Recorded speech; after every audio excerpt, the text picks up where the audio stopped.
Before the opening bell, U.S. futures remain on the upside as investors are still optimistic over a new economic stimulus package, although U.S. Treasury Secretary Mnuchin said there was still no agreement on a deal after a meeting with House Speaker Nancy Pelosi.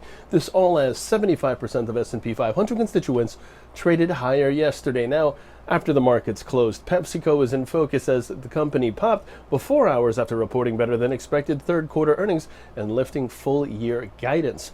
Moving on, Amazon.com's price target that was raised to $4,500 from $3,925 over at Pivotal Research. Now, taking a look at American Airlines, its CEO said the airline will start cutting 19,000 jobs as of today.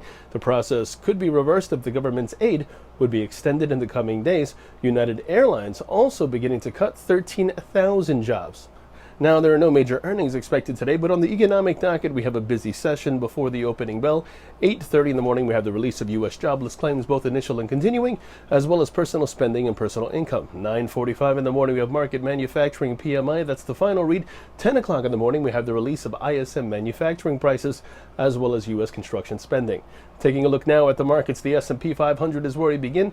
That sees further upside, and that's in focus. The relative strength index is above its neutrality area at 50%. Long positions above 33.43 are favored with targets at 34.15 and 34.36 in extension. The Nasdaq, meanwhile, sees its intraday level at 11,775, while the Dow Jones, that sees further advance.